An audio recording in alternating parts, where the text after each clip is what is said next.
Alright, guys. Wanted to talk to y'all today about something that's rattling around in my brain. Uh, Trump is doing a great job about draining this swamp. He's really exposing a lot of really deeply embedded crap that's going on in this crazy tyrannical government that we have here, which is kind of our own doing. We're being neglectful of our civic duty of voting during the midterms, voting during local elections, things of that nature.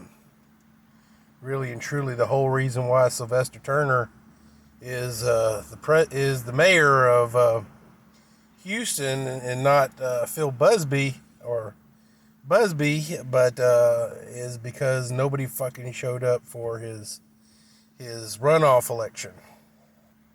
So yeah, that's some crazy, crazy, crazy shit. But okay, now this swamp is a lot older than Obama.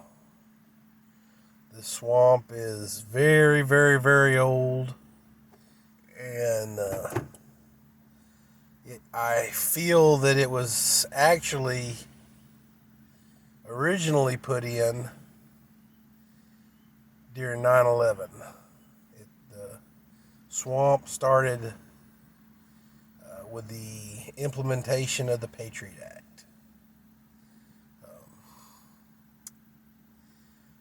I don't feel that Reagan had anything to do about it. I don't feel that the original Bush had anything really to do about it. He seemed George H.W. Bush, the first Bush, the daddy Bush, one that recently passed. I have a feeling that he was more. He was He was very self-conscious of his ability and his overall public appeal. So I don't think he implemented anything, but I do feel that GW, with his implementation of the Patriot Act, Bill Clinton, and the lot, I have a bad feeling that they, brought about this swamp. And one of the techniques and the ultimate goals of socialism is, and it's working very, very, very well, especially here in Houston. Have you guys noticed? It's been happening kind of small and very slow, and it don't make the news very often. But for the longest time, downtown Houston was primarily businesses. All it was buildings full of industry and commerce and capitalism and things of that nature. Well, since then, in the most recent years, probably in the last 10-ish years, we've had a lot of these old buildings and old factories and things of that nature being converted to yuppie lofts, and things of that nature, which is very, very, very New York,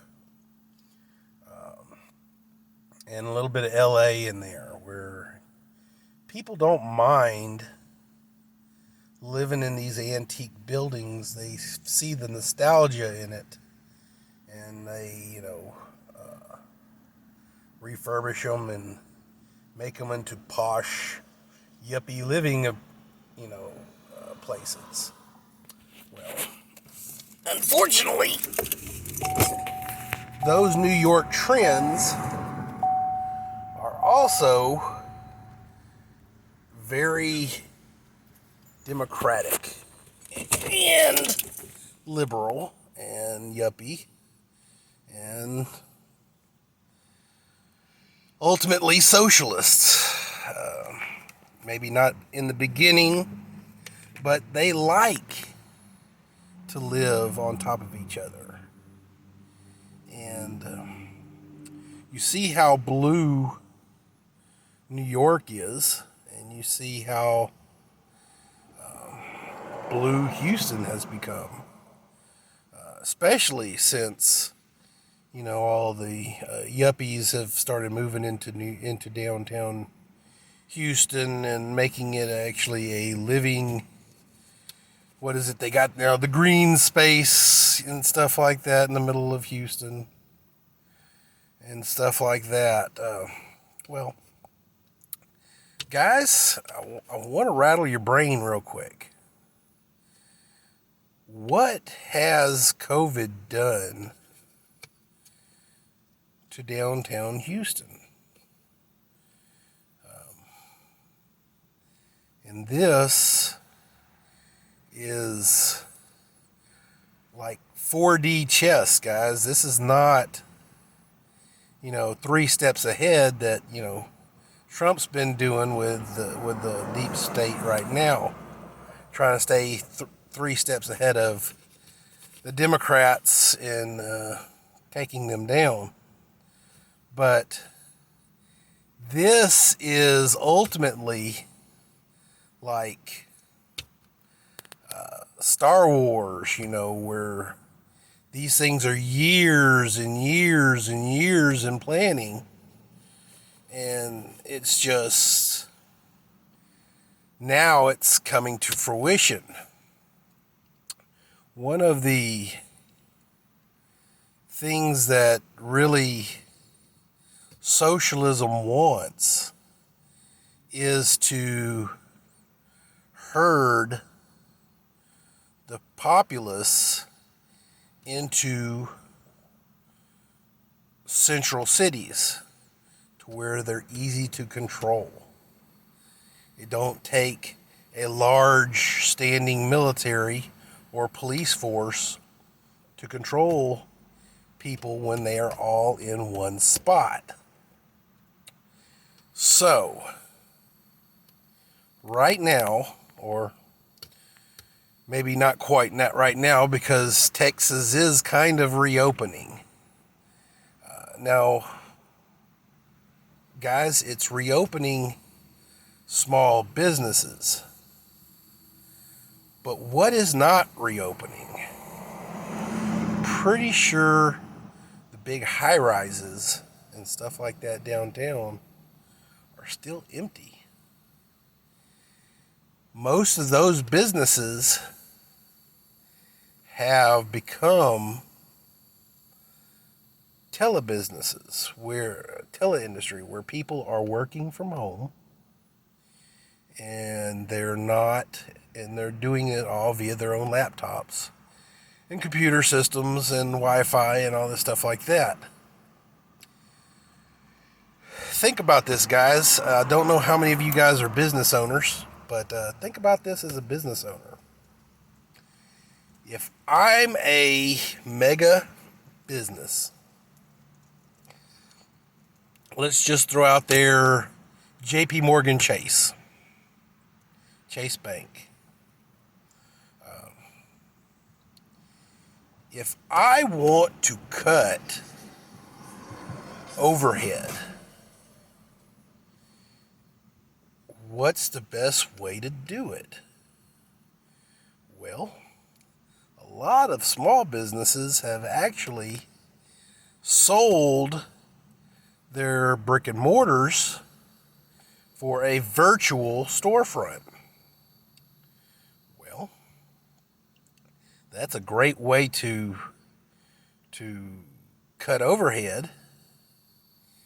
What about the big businesses? What if Chase doesn't want to own the entire building, Chase Tower? Okay. What if instead of owning Chase Tower and using it for industry, which, yeah, that those offices and stuff like that do make money, but if I can convert my workforce to work at home instead of working in an office building that I've got to pay to climate control, I got to pay for lights, I got to pay for copy machines, I got to pay for printers, I got to pay for the electricity because it's running, computers. I got to pay for your salary, but I've also got to pay for management. They can cut management in half because they don't need a individual manager over a floor or over a department head. They can take what was 3 or 4 departments and put them under one head. And all they're doing is just making sure that their people are showing up for the Zoom meetings and stuff like that. You don't have the commute. What can Chase do to make that building make money for it? Chase can take Chase Tower, turn that dude into luxury lofts, dude, and apartments and stuff like that. It would not take an awful lot for Chase to go in partners with a real estate mogul and have those buildings, have its entire building, except for the bottom part, which is actually still a bank, and turn the rest of that high rise into lofts. And holy crap, you got all these people coming from California with their living expenses so high, and they're used to a specific lifestyle. Why would they not want to move into a luxury apartment in the heart of downtown Houston that is still crazy cheaper than their home or whatever they had in LA or another part of California? Dudes, we're going to have all these blue cities who are coming here to Texas filling up our cities. I mean, what better? I mean, if I was a business owner, especially right now with the way business is right now, this is a grand experiment, guys. All of downtown Houston was emptied. Why was that so? I mean, at least it was emptied of industry. Why was those businesses so quick to send you home? Evidently, they already had the technology for home offices, but they also eliminate liability. Okay. Because now Chase doesn't have anybody in Chase Tower, they can let their business insurance lapse, like workman's comp. Dudes, workman's comp. If you're working from home, your health insurance or your homeowner's insurance now covers it.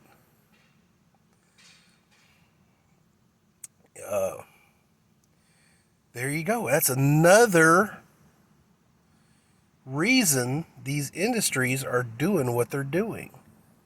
And they're not letting people come back. Some of them are. Don't get me wrong. Some of them are letting some of these people come back. But they're doing it on a voluntary basis. If you want to come into the office, you can come into the office, which is a good thing. I've got a couple of customers who are still work at home. So I'm seeing it. But guys, think about it. If you were a company and all of a sudden, due to liability purposes, you have to force everybody out of there, and you, for 2 or 3 months, all of a sudden you have a major cut in your expenses because you're not paying to keep the buildings cool. You're not paying for the light bill of keeping those floors lit. You're not paying for the Wi-Fi. You're not paying for the network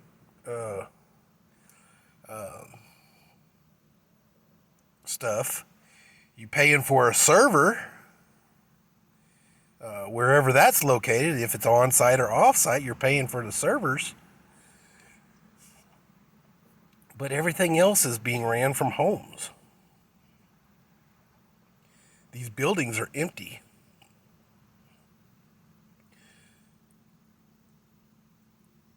Now we have a place to put all these people. People are going to come. Yuppies in town, It wasn't all Californians and New Yorkers that bought the lofts in Houston at the moment. It's yuppies wanting that New York feel and stuff like that, and the artsy fartsy groups and stuff like that want that loft feel that they see on TV and on movies, that the rich, the famous, the artsy and the emos and the tortured souls and stuff like that are all living in, when pictured in movies, living in lofts. Boom. These were Texans who were filling these lofts. So convert these high rises, these business offices, to luxury apartments. You're going to have people. We've got luxury high rises already in downtown. Convert some of them to hospitals. We've got a high rise hospital in downtown already. Guys, if the ultimate goal of socialism for control of the population is to have most of the people bunched up inside of a major city in a urban situation for control, that's how it's going to happen, guys. Yeah, I've kind of been rounding about and rambling and rabbling, but that's 4D chess, guys. That's something they have been working on for a while.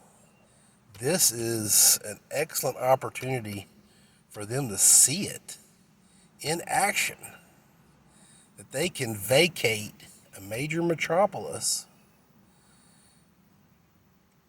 and